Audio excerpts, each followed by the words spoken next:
keneka ane Madame Jakite Mariam Kone anya de bismillah ade mali musokuni musongana do ton babu o ton ko nana akelime ka tugoda la muso faranyoka awo be shitu bodi he Mariam bismillah mali kura muso ka keneka anga fodi biye awa ibse ka doni fo anyana ika ton kulu kama awo be bara jumenke muso joli ba kono ka barake awa depuis wakati jumen fana aya damne mbi fo ki wali nyumando ni ka nyiningali ye ne togo Madame Jakite Mariam Kone ne ONG Wasakarité au présenté de ne ONG Wasakarité ka bara o yede ka muso deme munumbe togo da kono munumbe situ bara oke donc anga ONG ni créera akachani sankanye bi donc anga personnel be Bamako do be New York do fene be France donc ambe muso jekulu de fara ɲɔgɔn kan ka kɛ coopérative ye minnu be situlu bayɛlɛma u be se ka sɔrɔ a la u dahirimɛw o nɔgɔya donc i b'a dɔn an bara Mali kɔnɔ musow de occupelen bɛ du la olu de be denw ka éducation kɛ olu de be du baara caman be olu de b'a kɛ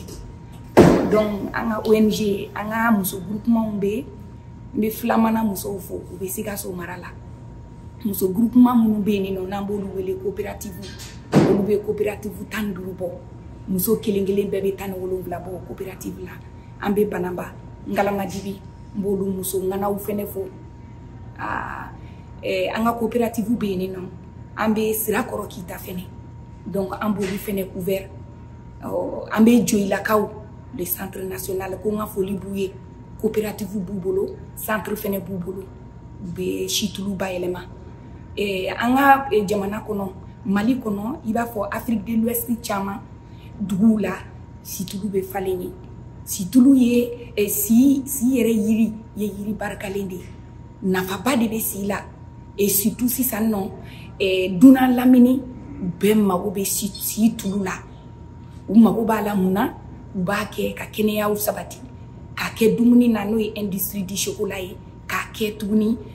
cosmétique la no farikolo ye ani kunsigi d'accord o diara ni ibora sa ye ko organisation présentée ikumana situluka ikumana shika ka kuma situlu nafaka muso joli de be barake e kani réseau in kono nana ibse ko fonyana muso min be barake ne ka réseau in kono ni ya da keme la abe worobo na nye coopérative keme woro awo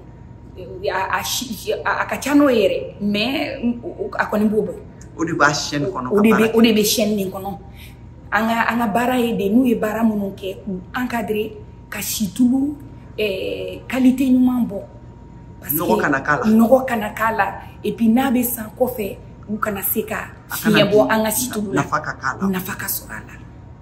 aywa kulu konnana kabi wati jme bara indamne ne ay ONG in créera mbe siga ka kachani santanye bi donc ambe bara de la dondoni ambe bara la duguma antuma bo folo mais ambe bara la duguma mena on a fait des missions de prospérité dans les régions donc ambe ku encadrer pour que ubeseka formation soro parce que marché mumbe duna kono bi à marché c'est très compétitif donc il faut que chitulu qualité nyuma de gabo anga teme dugu chamana Mali flenye shiyiri mumbe Mali kono ate Afrique de l'Ouest jamana shila mais u chamambe anyebi donc ode hamin dona nila donc neni anga jama kulu bela jale ambe anu muso nube ka barake pour que nous se kan nafa soro sila chogomina u be se kan nafa soro ala dunga fabe sabati jamana ko makala banji membe epolo muso ka tasibla kalo no e mois de mars Mali muso Afrique muso dunia muso ambe New York ya ambe la jalembe ya ambe ka muso ngan ko be ka fo yang no gele ya fen be muso kan die kono o de be ka fo ni wakati na ne koni be wele de bla muso nga alisa ku chesiri ka bara fe ku chesiri de ka éducation fe ku chesiri situlu baran yere la kosebe parce que na famille bala atise ka fo ka ban nous sera ka situlu ni dilan kanye u bɛ se ka nafa sɔrɔ a la n'o ye sɔrɔ ye denmisɛnninw bɛ se ka bɔ nɔgɔ la u bɛ se ka furakɛ u bɛ se k'u ka duw lakana a nafa bolo donc ne bɛ o wele de bila musow ma Mali kɔnɔ u ka se ka situlu ka valeur don a la u ka valeur don a la u ka se ka situlu qualité ɲuman bɔ n bɛ dunan musow bɛɛ fo u bɛɛ bɛ cɛsiri la n b'u bɛɛ lajɛlen fo ko n ka foli b'u ye k'u bɛɛ ni cɛsiri awɔ i ni ce an ka foli b'i ye